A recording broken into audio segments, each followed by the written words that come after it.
The 4.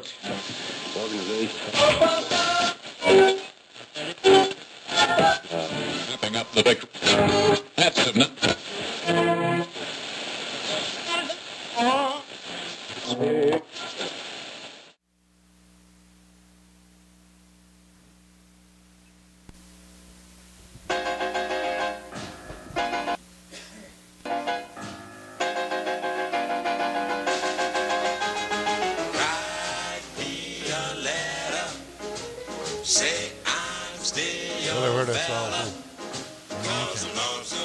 That's the song you started radio show. There we go.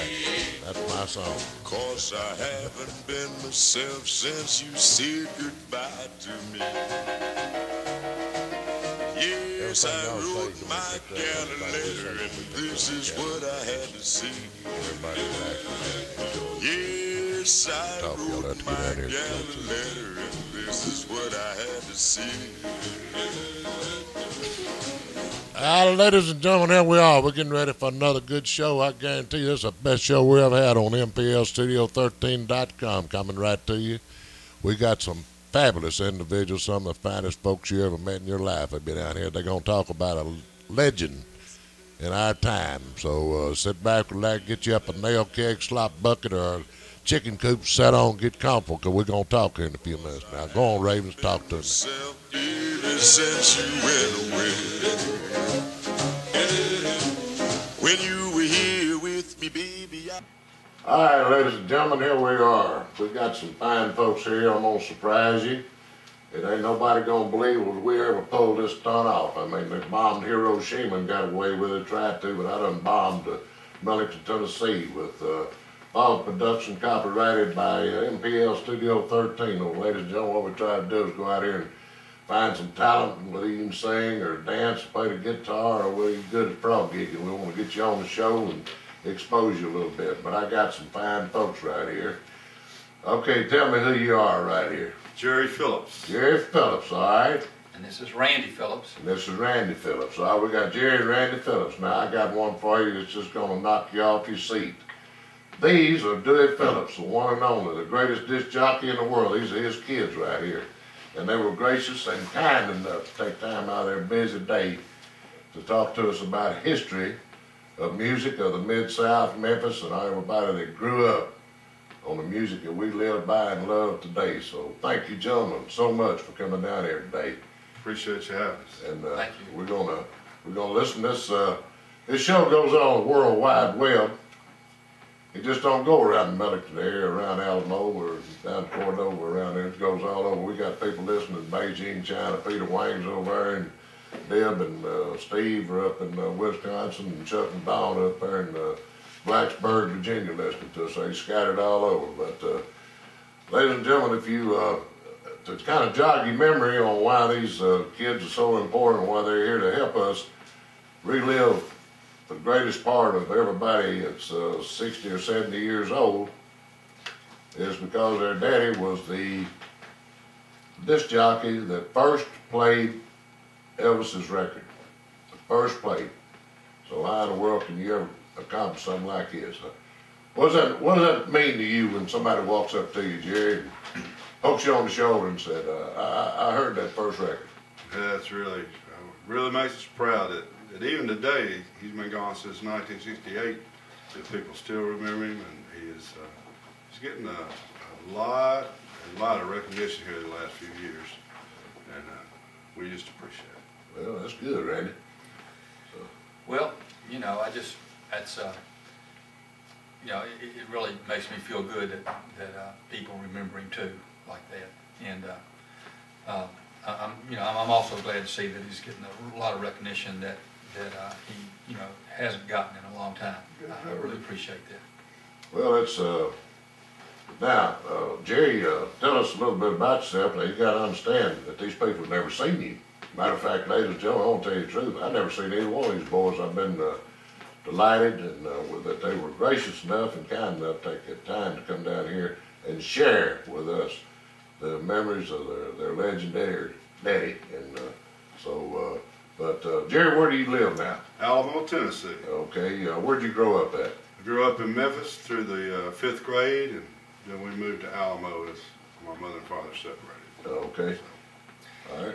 I live here in town in Memphis. Of course, I moved in the 7th grade. We all moved to Alamo, Tennessee, and I graduated high school in Alamo, came back and graduated from what was then Memphis State University. Okay. And stayed here in Memphis, taught school for 38 years. Where'd you teach? I taught at Briarcrest High School here in town. Okay. All 38 years, huh? Yes, sir, all 38. Okay, well, you taught a little famous girl from Millington, Tennessee then, didn't you? I sure did. Serena Wages? Yeah, Serena. Sure did. Everybody in Millington's so proud of her and her family and everybody involved, and she's beautiful on the outside, but she's even more beautiful on the inside. And her big brother, he's quite a fine gentleman, but they had good mom and dad to raise them. They come from what we call country, good stock. That's So, true. but how long have you been up in Alamo, Jerry? 12 years. Have you? Since I retired from the Long and Hyde Grocery Company. Oh, did you? So what are you doing now? I work in a small grocery store about Oh, do you? 4 days a week. Okay. Well, that's good. Now, this is, like I say, going all over the world, and we're going to tell you a lot about a legend. And so I guess a good starting place is, Jerry, where was your daddy born? He was born in Adamsville, Tennessee.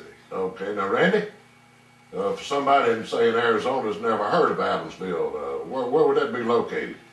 Well, it's located in southwest Tennessee, just west of the Tennessee River. Okay.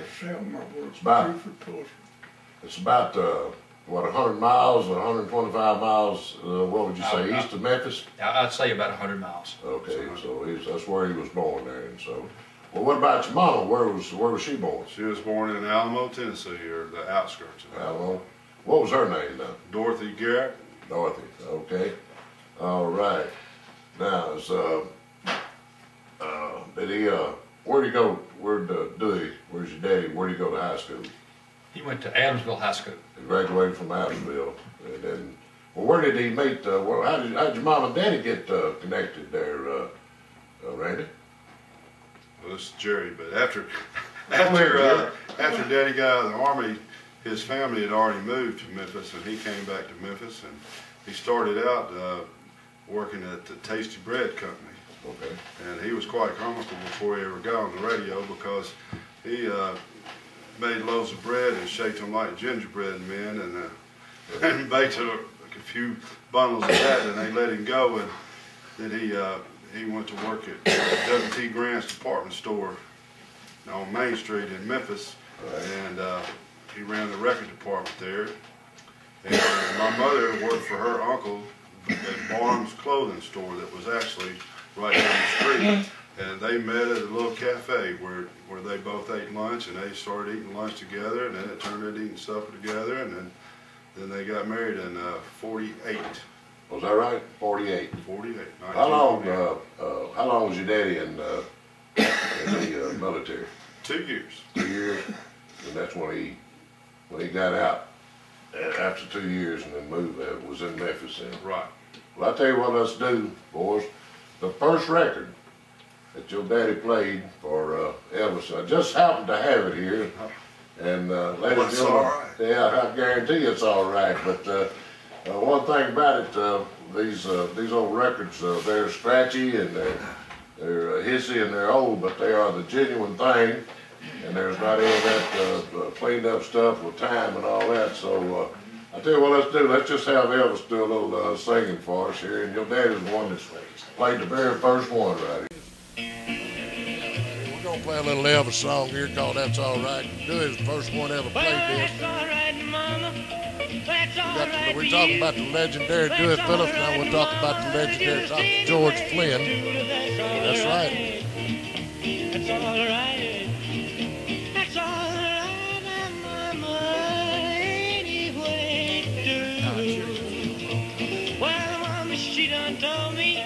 Papa done told me too. Son, that gal you foolin' with, she ain't no good to you. But that's all right. That's all right.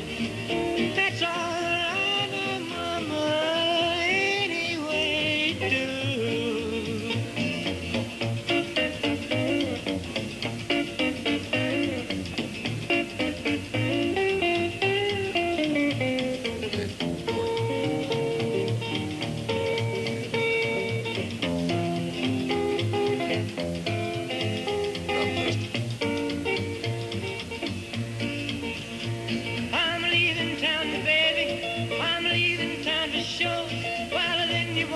you bothered with me hanging round your door, but that's alright.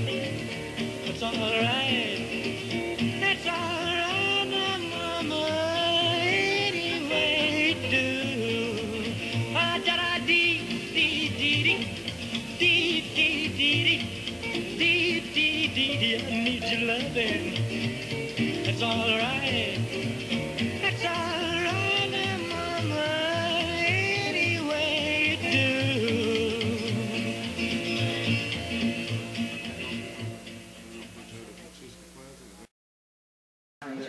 All right, ladies and gentlemen, that's all right there, by Elvis. That's the one that the legendary Phillips was first. He was the first disc jockey to play at Elvis, and I say it right here where everybody all over this world can tell it. If it hadn't been for Phillips, there wouldn't have been no Elvis Presley. Now, y'all take that to the bank, as far as I'm concerned. Well, anyway, I'm talking to these two kids right here. Well, they ain't a whole lot younger than me, but anyway, a little younger. So, anyway, we got some questions now. You know, the thing about it, when your daddy growing up in that rural area over there at Adamsville, and Crump and all that around there, about the only kind of music he'd get was country music. That's correct. That's Well, what he listened you know, and the reception wouldn't have been good at night. It'd been just good basically daytime, so it was all country music. to. Right.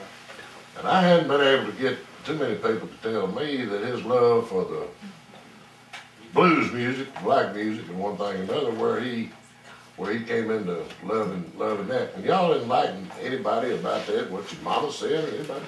Well, actually, when he started falling in love with the blues music, it's when he was running that record department at W.T. Grant's, and that's what he played. Yeah. Because they had they had black section and they had a white section. Yeah.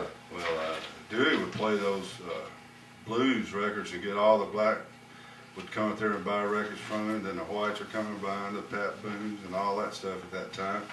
And he just fell in love with it. And Bill Street was just right down the corner. And he started going up and down Bill Street to those clubs.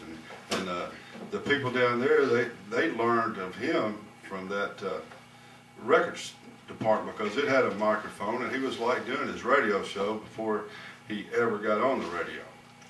Well, that's the first time, ladies and gentlemen, I ever heard it explained like that. I've heard everything, I've talked to everybody, but that's the first time that I ever heard there was a blues section and also country section, I guess is what you'd say right there. So that's some great information right there to go out all over the airways. So, but all the, I think back then, another thing too is you had everybody went to church. And they had all kinds of music, and I think that everybody has finally decided, accepted the fact that all of your music came out of your churches. And that's, you know, your soulful churches, and you had the greatest singing in the world coming out of your churches. But where did y'all go to church? Well, there's been, what, in Alamo, right? Well, we had a little church out in the country where I live that we kind of grew up in from teen years on up through high school, but we went to Methodist Church on Macon Road when we lived in Memphis. And all the singing, but I know that history tells us that all the music that your daddy was so famous for were actually derived from your gospel singing a long time ago, and basically some of your black gospel songs. Rhythm, blues, and country. Right. It's just a combination. That's what rockabilly is, rock and roll is all about. Well, we had the, you know, the upbeat, which is explained to me, and probably familiar. You know, when you had your upbeat and your fast songs, what we call it, or whatever, your salvation, or maybe you baptized and everybody got all excited and had your upbeat, and then your weddings, your dedications, and then your new churches, and the births, and one thing and another. Then if you turn the coin over, your blues, you know, would come from sickness and failed marriages, crop disasters, and death. So you had either up or down, and that's. But back to your daddy. After he left, he was working at W.T. Grant, Hawkins Records, correct? Right, that's correct. Okay. What? How long did he do that? Oh, I guess from about the 48 to about 49, because you know how animated my dad was. I mean, he was just talking 90 to nothing all the time, and that kind of drew the people in, because he would turn on, they have the speakers in the store on, and people would come and watch him, you know, play his records and talk and everything.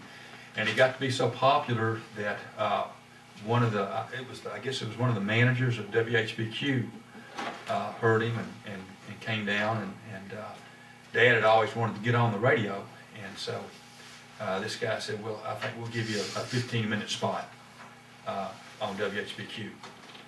And he took that spot, and it went from 15 minutes to 30 minutes to an hour to, I think, I forget how long the show was, maybe 3 hours at night, 3 or 4 hours at night. It jumped pretty fast within a few years.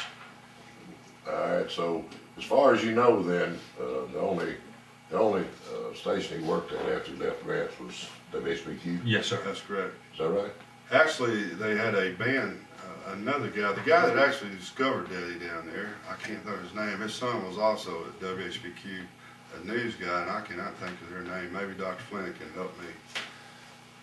I was trying to think of who you're talking about. There was he was on the radio, and then his son did the news on Channel 13, but I can't remember his name right now. I'm willing a little bit probably, yeah.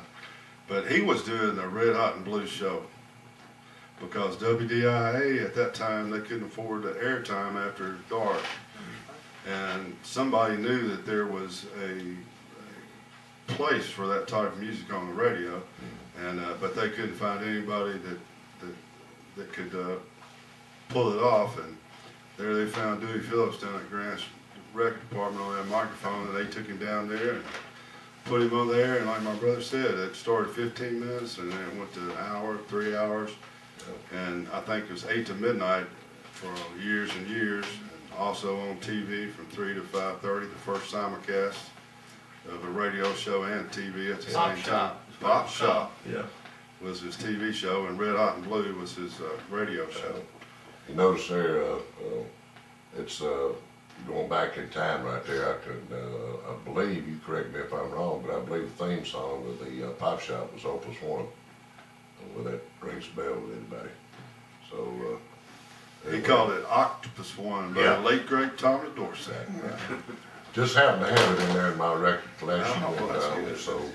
But anyway, you know, the thing that always amazed me is how much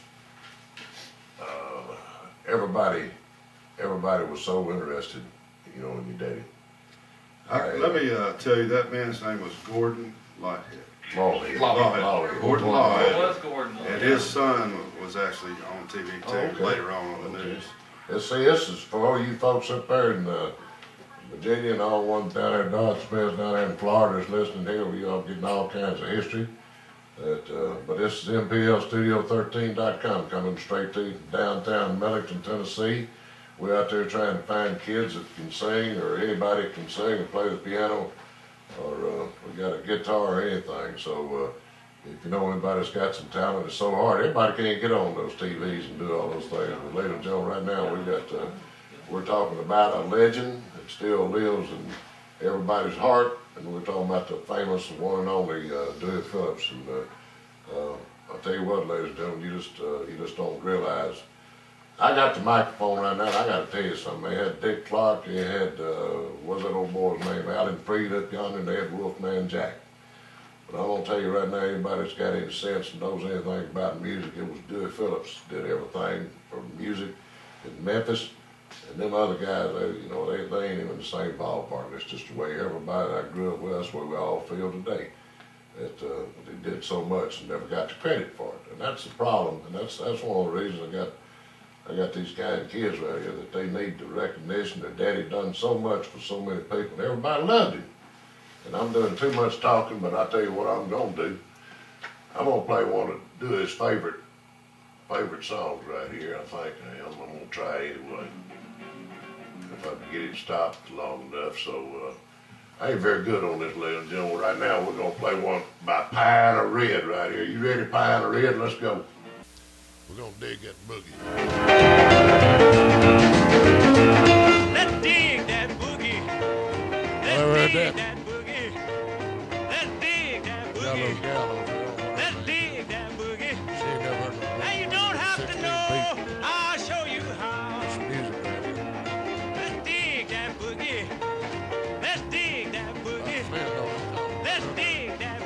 real good. Let's dig that Name boogie. is William Perry. Let's dig that boogie. Now, Boy, I don't know I'll how to show you how. Get out. Right there from 1948.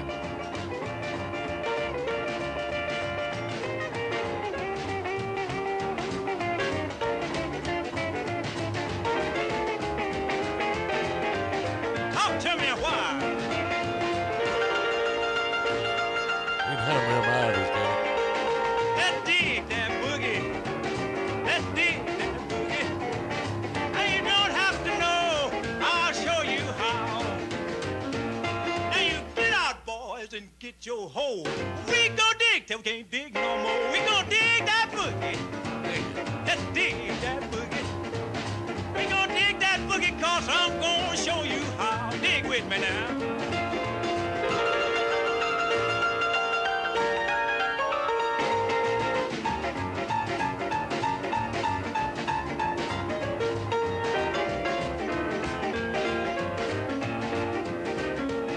Now you line up boys, 2 by 2. I'll tell you what I want you to do. We're gonna dig that boogie. We're gonna dig that boogie. How'd I look, Donnie? We're gonna dig that boogie 'cause I'm gonna show you how. Now dig, dig, dig. Dig, dig, dig. Dig, dig, dig. Dig, dig, dig. You don't have to know. I'll show you how. All right, there's Piano Red doing a little diggy boogie. I was wanting to do his favorite songs right there. He got that 16 beat on the old boogie woogie. There ain't nothing like that mess I got out there right now. But ladies and gentlemen, we on MPL Studio 13.com coming straight out of Middleton, Tennessee. We got Jerry and Randy Phillips, which is Dewey Phillips' little boys. Now you had a brother, Randy. You want to tell us about that? Well, Michael was our youngest brother, and Okay. he like me, you know, he graduated from Alamo High School and then came to Memphis State and got his degree in accounting, got his CPA, and was on the road for a while doing CPA work for different companies. And one afternoon when he was down in Texas, he was just real weak, having a lot of trouble, you know, even getting his suitcase up, and came back to Memphis, and they discovered that he had a rare form of cancer around his colon, and it was real fast spreading, and they just couldn't get to it in time. You know, I mean, it just spread so fast, there wasn't too much they could do about it. Now, I've talked to doctors now that have told me that had this happened now, that, you know, that the technology has changed so much that they could have saved him. You know, he had probably a 90% chance of living for a long time, but back then they just couldn't do it. And they did some surgery on him. Of course, they couldn't get all the cancer out. He died in 76. He was only 23. 23, okay. So tell the folks how old you are now. I'm 63. You're 63 and 61. 61. Okay, ladies and gentlemen, this is going worldwide. And if you got any friends, you know anybody, call them up, and then you can listen to Dewey boys talk about the great legend, their daddy. And he was famous for not only WHBQ, but he also went out and emceed shows. And did y'all ever get to go with him or anything? Well, when we were very young, Dad used to take us to the station at night, and I guess because I guess he was, you know, as popular as he was always working, and I guess this was one of the ways he could be with us a lot. He would take us to the station, and of course this radio show didn't go off until midnight, and then he'd come dragging home 3 little boys that were all asleep, and just used to just make my mama mad as heck, you know. But that was his way of being with us, you know. He let us get on radio. He let me on. I'll tell this story. Yeah. I was probably about 4 or 5 years old, and he took me down to the station, and this was probably 8 or 9 o'clock at night, and he was getting ready. He taught me how to run the board, you know, how to put a record on and play it, and what switches to turn on and off. Yeah. And so he was getting ready for a break to go get him something to eat. I think there was like a little Crystal hamburger stand or something right down the street. So he was going to put on this big, what do they call them, the big 38s? 33. 33, the 33 33s, third, yeah. big record. And it had several bands on it. And he said, Randy, I'm going to put this band on and just let it play through. I'm going to go get something to eat and I'll be right back. Well, I got on there, and once Dad left, I had the record playing, and after the first band, I thought I was supposed to pick it up.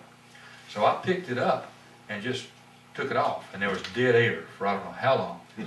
And my mom was listening to it at the time, Yeah. and of course, I think she said that I came back over the microphone and said, I said something like, my daddy's gone to get something to eat, you know, and I'm Randy, and I'm this many years old, you know. And I guess I was holding up my fingers to say I was 4 or 5 years old. Yeah. And I guess they heard it.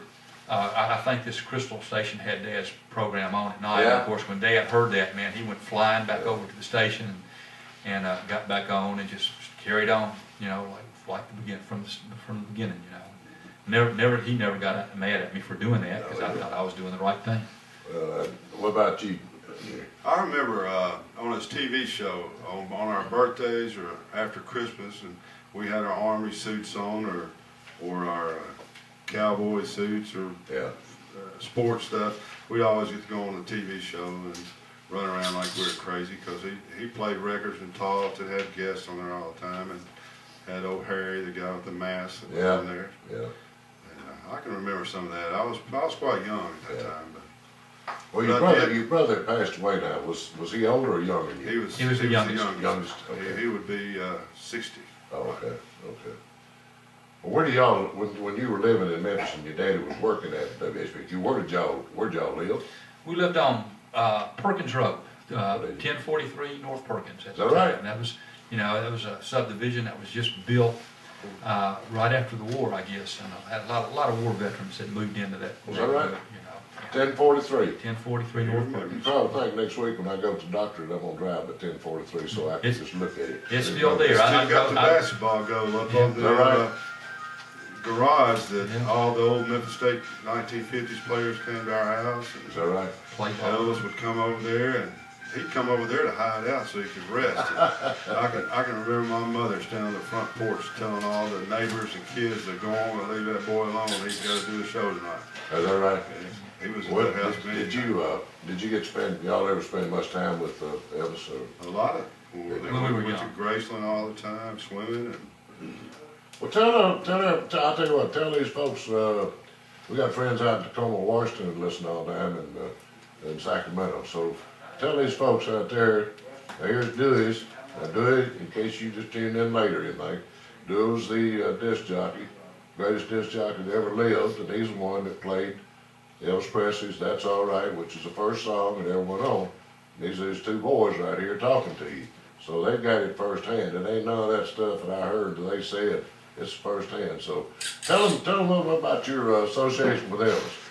well, he came to our house all the time, and he'd ride his motorcycle over there. And one of his good friends, Nick Adams, that used to be like Johnny Humaw the Rebel on TV and did a movie with Andy Griffin. They came over to our house a lot when he was in town, and they'd take us motorcycle riding. And, I've been swimming at Graceland I don't know how many times when I was a kid. Yeah. They had 2 refrigerators out there. One was a freezer that had popsicles and all that stuff in it. And then the refrigerator, his mother, Gladys, said, now you boys, y'all can get anything off these bottom 3 shelves, but don't y'all mess with that stuff. Because I think there might have been a little Falstaff or a bottle of wine up there on those shelves. But we had to run to Graceland. I've been in this room, and I pulled on that golden jacket that he wore on some album covers, and he used to wear it at some of his concerts. And his mother took that thing off. I was probably 6 years old, and she put it on me, and it draped the floor. But I'll never forget that. And as we got older and we moved to Alamo, we didn't see him that much. At my dad's funeral was like the first time I was ever in awe of Elvis Presley, because when we were younger, it was like your next door neighbor coming over to visit. But everybody asked me what my fondest memory of Elvis Presley was. At my dad's funeral, he took me and my 2 brothers to the side, and he said, I may have made it big, boys, but I never made it near as fast without Mr. Dewey Phillips. And he never forgot. There were times we had hard times that he helped my mother. And Elvis, he never forgot the people that helped him. Never. Ladies and gentlemen, I think that's I'd bring a tear to a glass eye. I don't care who you are, man. It's you hear all about all the different things, and you know everybody's not perfect one thing or another, but there was Elvis do something like that. That's really not unexpected for the way it is. Parents, especially Miss Gladys, raised him. So, what about you? Well, you made a good story. Well, I'll tell you the first time we ever went swimming over at Elvis's house was when he was over. He had bought the house at Audubon. At Audubon. Okay. My dad, you know, was always doing crazy stuff. Well, one afternoon we were over there swimming, and Dad got on the diving board, and he was going to try to do a big flip off the board. And when he tried to do that, he came down. I don't know whether he hit his head or his leg or his ankle, but I mean, he went into the water and didn't come up. And of course, Elvis jumped in and got him out, you know. Yeah. And so we always thought, well, you know, he saved my dad's life, I guess, that afternoon. And I can remember the times we went to Graceland.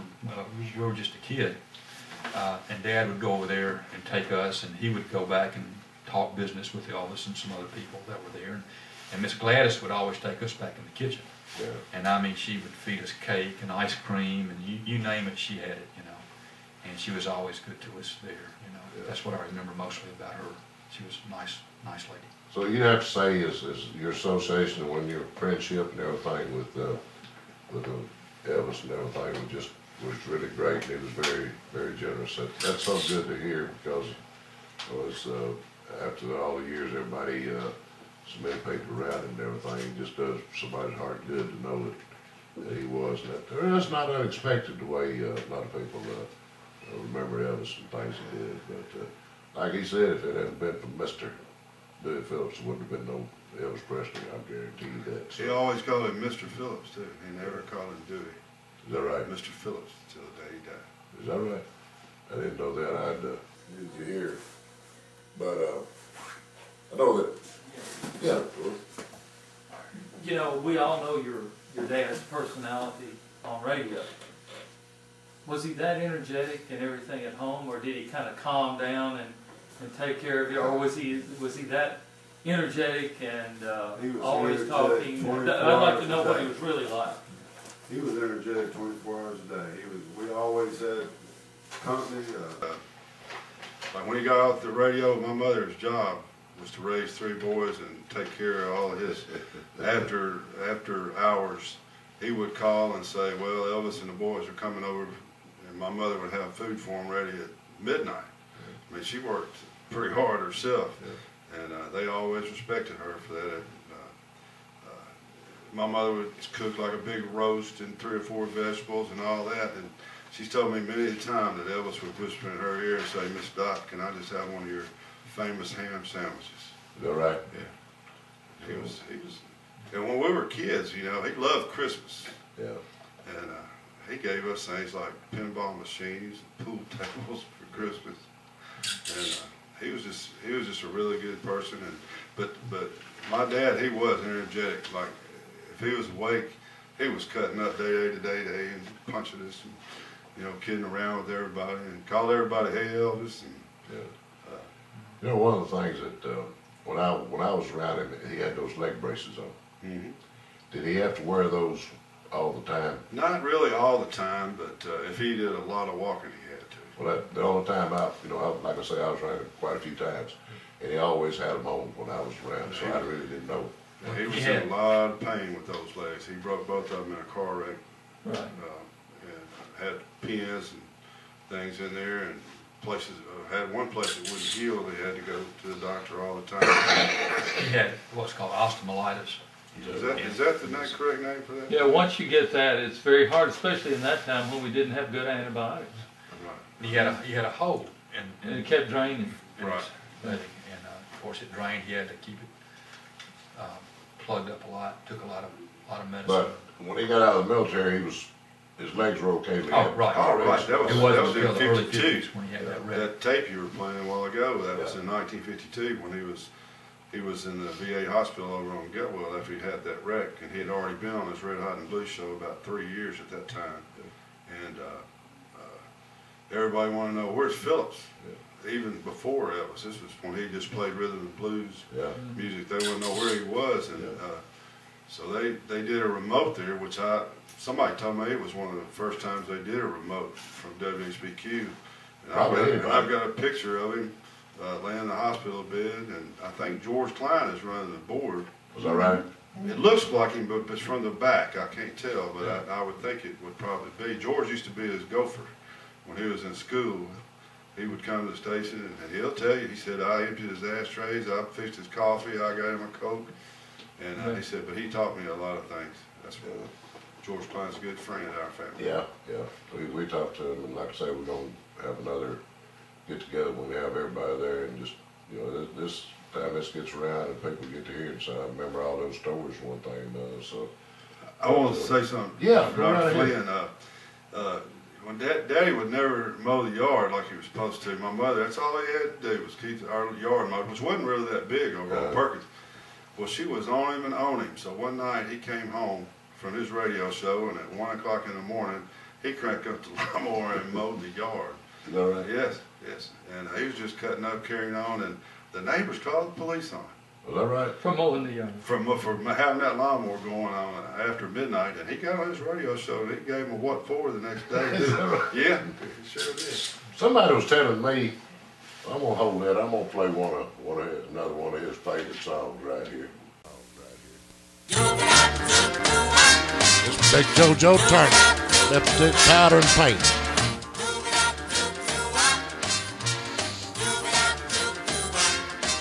Lipstick, powder and paint, lipstick, powder and paint, lipstick. I just got the beat that's all there to it. Now here's you is, here's you ain't. There goes my baby up a tree, the giggling and the wiggling the toes in me. Let me put my glasses on, and had such fun since she's been gone. Lipstick, Ain't nothing like that out there today, I guarantee you. lipstick, powder and paint, lipstick, powder and paint. Now You can understand those words. Here you ain't, hound dog scratching fleas, looking like she's in love with me. Licks my hand everywhere I go. I wish my baby loved me so. Lipstick, powder and paint, lipstick, powder and paint, lipstick, powder and paint. Now here's you is, here's you ain't. A lipstick, powder and paint. A lipstick, powder and paint.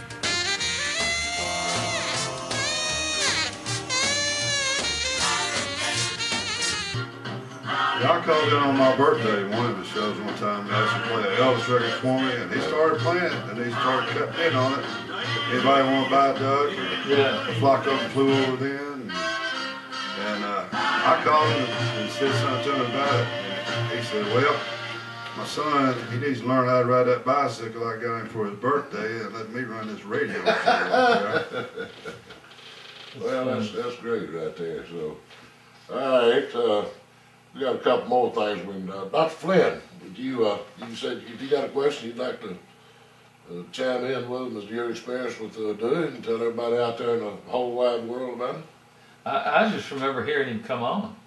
And when he came on, I think it was 9 to 9:15, something like that. Everybody would stop what they were doing and turn him on and listen to it. And the interesting thing, I think he was the first that we had ever heard that would talk through the record. And we liked it. And sometimes I hear records just like Otis was mentioning, JoJo Turner's. I mean, that's what I thought the guy's name was. Till right now, and when he said that, I said, oh, that's Big Joe Turner. You know, so he really made his mark on a lot of things. And some records I hear, if I don't hear him saying things in the middle of it, it doesn't sound like the right record. Right. Well, I don't. Did any of the tapes of him survive? Some did.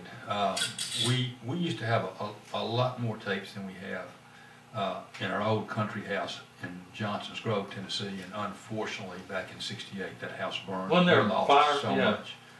And I was telling Otis that they used to have a lot of his TV show tapes of his old TV shows, and from what I understand, those tapes were so expensive that they just, instead of, Recorded over? they recorded over them, and we lost a lot of those old shows. I think I've got some of his shows out at the WHBP transmitter that are in storage, I think. Oh, if you do, I would give anything Yeah. to hear something. Yeah. Because WHBQ actually, the TV did a People's Places and Things spot on their news, and it used to last like 5 minutes, where they had to do 30 minutes on Dad. Yeah. So, Yeah. but they could find very little. I think I've got some out there. If you do, I would love to have some. But we had 8mm movies he was a great basketball fan. He had that 53. 57 Memphis Yeah, Cup team whatever, that with, lost in the lost tournament in the to, national what championship. team was that? Bradley. Bradley. Lost to Bradley. Orby Arnold and all. We had those boys playing basketball over their house, you know. And, as a matter of fact, Jerry, I've got that tape. Doris, my wife Doris, put that on CD. And I've got the tape. I know it's 2 of the Memphis State basketball players, and we were little kids. And I remember Sissy that used to live across the street. She was over there, a little girl, a little older than us. She used to kind of babysit us. Yeah. And we were all playing basketball. Mr. Woods, Chuck Woods was over there, and Francis. And, we were cooking barbecue. Mama was cooking barbecue, and we were playing basketball on the old basketball goal. That was on Perkins Road. And I've got about maybe 10 minutes. 10 minutes. Is that right? It's color film, but it's no sound. There's no sound to it. Yeah. What were some of your neighbors or some of your friends around there that y'all lived around when you were on Perkins, if you remember any of those? Well, there were the Burkles who lived right next to us. I remember them. They had a little girl named Anna Louise. Gosh, hadn't heard from them since we were little kids. Across the street there were the Yearwoods. Sissy was the girl that used to babysit us. She was probably a couple of years older than I am. And Chuck and Francis Woods, who lived next door to them, to the left if you were facing their house. And there were the Andersons that lived about 3 houses down, who had a son. They had a boy that was a year older than me. We got to be real good friends. They had I think they had a daughter named Kathy, wasn't it? Yeah. And then down the street on the other side were the Farmers, a boy named Jimmy Farmer. He was about a year or 2 older than I was. We were all neighborhood friends. We'd do things together, get out and play a little baseball out in the street, and ride bikes together when we were kids, and so forth. Well, did Dewey have a relationship or friends with any more of the disc jockeys? There was like I know there was Jack Parnell. There was I can't even think of Sleepy Eyed John was over at WHHM and Wink Martindale. Yeah, Wink Martindale. Dave Brown. Did they stay in contact with each other and call or anything like that? Or Not really. They Not didn't? that I remember. Yeah. They it's like Gordon Law had said, you know, all the disc jockeys at that time had perfect diction, and we're going to play this record. And said Dewey had his own way of doing things, and plus he was pretty popular in the Mid-South as far as that thing would go, and he was also syndicated in those scrapbooks we have over on the table. There's a place in New Jersey that his show went to, and some places out west, and I was always wondering if they had any of his tapes. Yeah. Well, hey Dennis. Yes, sir. Can you turn loose, get on this microphone for a minute and tell the folks out there in the world, tell them about your time that you was going to Nashville, I think it was. Everybody loved to hear that story. I can't remember what year it was. It must have been in 61 or 2. And was I-40 open in 61 or 62? I don't believe it was, because some reason we went up old 70. And then Dewey had been, his career in Memphis had wound down, and he'd been in Millington. And we were going up to see somebody in a recording studio that he knew up there, because he knew people everywhere. And we left Memphis, you know, we're probably going to leave at 7, because, you know, your dad, we probably left at 9, 9:30. And every small town we'd get to, we would stop, get a cup of coffee, go to the bathroom, whatever. And we'd go in these little small town cafes. And you would have thought that we'd have had John Wayne or Elvis, because people in those little small towns saw Dewey It was an idol, and they'd never seen him, and they'd never had a chance to meet him. They'd heard him, heard of him, whatever. But I was so amazed that even at the twilight of his career, how well he would be received in those small towns up and down 70 toward Nashville. We finally got into Nashville probably about 1 or 2 o'clock in the morning, and people were going to see where the recording studio. I wish I'd have known then to have made a mental note of who these people were and what we went for. But it was a fairly important meeting, and they met for a while, and then we got to started back, and Dewey was elated at the success he'd had at going to that meeting. But we would go, talking about basketball, I had gone several times with him. There was a kid playing at Raymer, and I can't remember the kid's name, but he was an outstanding basketball player, and I think Dewey was probably trying to help recruit him from the University of Memphis. Do you remember did the kid from Raymer ever play for the University of Memphis? Well, you talking Mickey or about Raymer, yeah. Horton? Was it Jimmy Horton? You know, I wish I could remember the name, but Dewey There was was a Jimmy Horton that did play for Memphis. from Mickey or from Raymer. I I don't think know. he was from Asian Kingsbury. Was it? No, this kid was from Mickey or Raymer, and we went to see Mickey and Raymer play in a regional tournament up there. I know it was Horton, I'll tell you why, because they beat us in the regional tournament. Okay. James Horton. Now, that might have been it, but anyway, we walked into that gym, and here again, the attention of that little gym, because you imagine those gyms in those days, was all on Dewey Phillips, because there was Dewey Phillips. And of course, I'd been around him a lot, and I wasn't quite as much in as all as they were, but I was in all that they were in all of Dewey, who was just a good, regular old guy, you know. Dewey, as the doc mentioned, Dewey never was not off the air. He was on the air from the time he woke up. When you were growing up, did you realize what a star he was? No. Or was he just dad? He was just dad until I got older. Uh-huh. And there were times when maybe he'd take us to the station, or he'd take us out somewhere, and we'd be downtown, and we'd be maybe walking down the sidewalk, and people would start gathering around and talking to him. And I can remember some times when there might be 15, 20, 30 people that would stop and just start shooting bull with him, you know, and talking about different things. And I thought, But that was the interesting thing about it. He didn't shun those people. He wanted to talk to them. He wanted to yeah. engage Yeah, them. he loved it. We stopped at those little cafes because Dewey wanted to be with people. He wanted to. Good people. He That's what wanted to he meet called those. it. That's right. He Everybody wanted to meet saw those all good people. Yeah, and we'd get a cup of coffee, and he'd talk with them, and not like some celebrities. You go in and get your coffee. I'll wait in the car.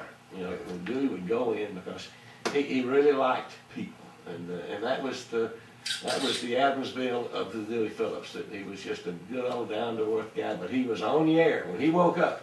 He was on the air. Now, the only time that he taped his shows was when he went to Adamsville on Friday nights for basketball games. We went to several of them. And he actually, a picture in one of the scrapbooks, he's got his arm around Buford Pusser. He was an all-state basketball player for Adamsville, and he recruited Buford Pusser to play basketball at Memphis State, but Buford didn't go to college. He joined the Marine Corps. But during the state finals, Buford wasn't able to play because he had the mumps. Well, there was a referee that went with us a couple of ball games. Now, that was his cousin, Jim Murdoch. He Big went Jim. with, he would go with us to those ball games. Big Jim, he was well known in Yeah. the West Tennessee Yeah, area. and he really was a good basketball fan, and knew basketball, but Dewey knew basketball. Oh, He Dewey knew played at basketball. Adamsville. He knew basketball, and he really knew it well. Now, y'all had a relative that lived in Millington. Was it That was his sister, Miss Betty. Betty. Betty. No, that Well, was his aunt or his cousin, Cunningham. Yeah, Yeah, but his sister and her husband were also stationed in Millington during that time? during 2 or 3 different times. Winningham, Miss Winningham. Winningham, Miss Winningham, yeah. Yeah, she was a relative there. Yeah, now that was Jim Murdoch, the referee you're Right. talking about. That was his wife, and that was Daddy's cousin. Oh, okay. See, the Winninghams had lived in Millington all of our life, and we never knew that they were related to Dewey till Dewey became a part of the Millington scene. And then, of course, I had known the Winninghams, everybody knew the Winninghams, so they were right there close to the church.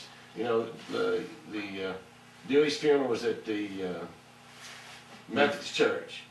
Well, actually, it was at the Memphis Funeral Home on Popular, but on Union, And then we had another service at Crump, Tennessee, where he's buried. Okay.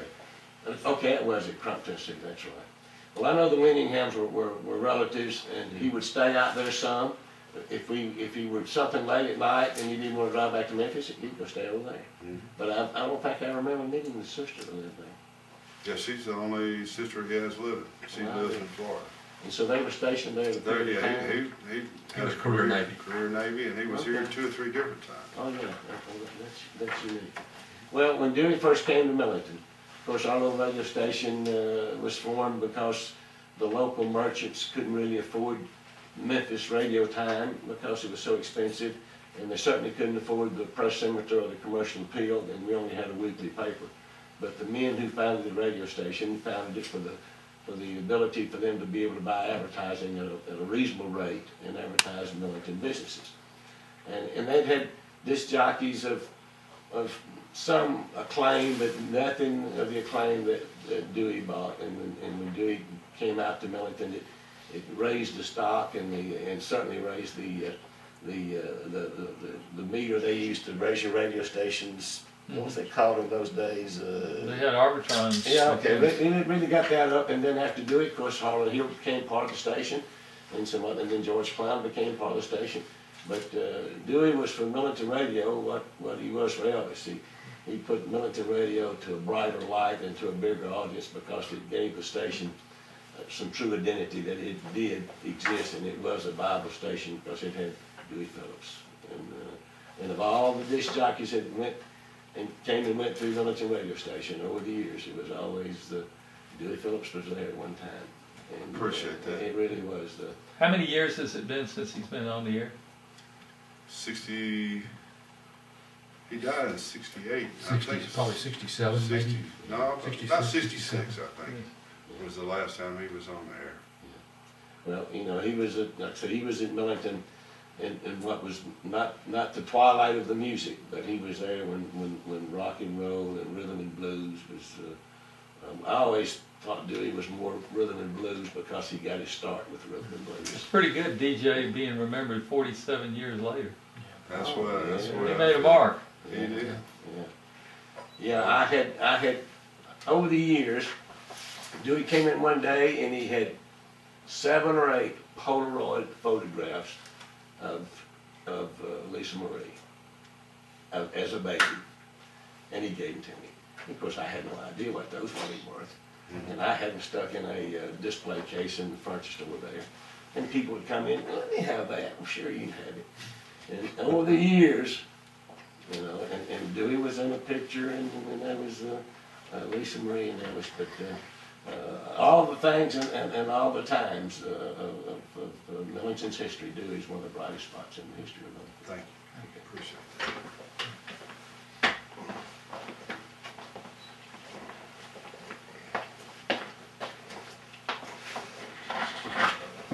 it. Well, ladies and gentlemen, you can tell we kind of do things around here like we enjoy them and have a big time. And we're so honored to have these wonderful gentlemen come here, but we're about to run out of time. Don't want to, but the time's about up right here. So what we're gonna do for you right now, we're gonna have to get out of that clock on the wall says we're gonna have to check out. Now it ain't cause we want to, but you can't.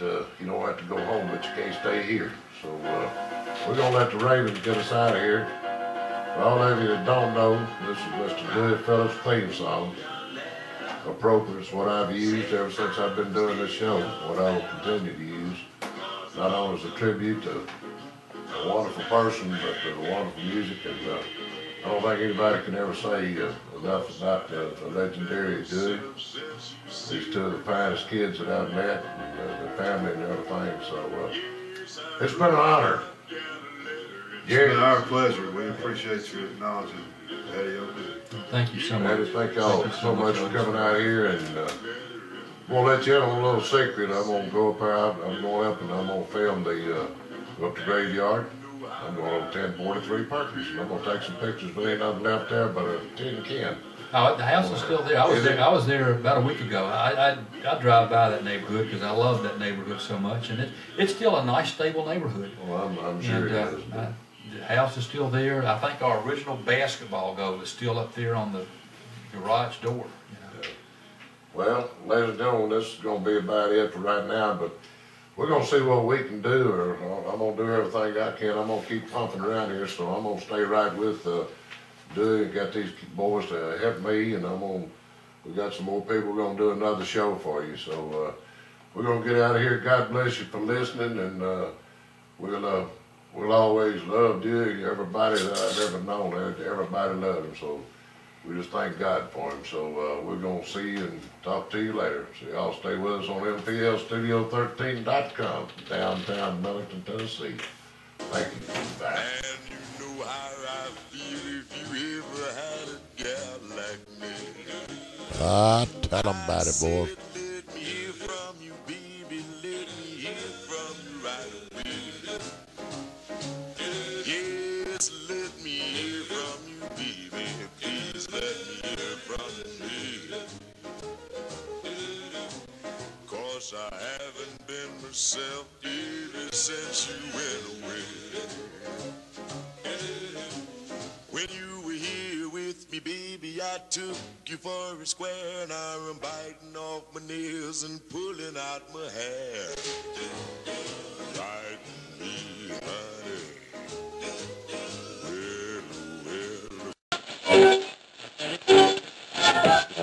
Wrapping up the victory.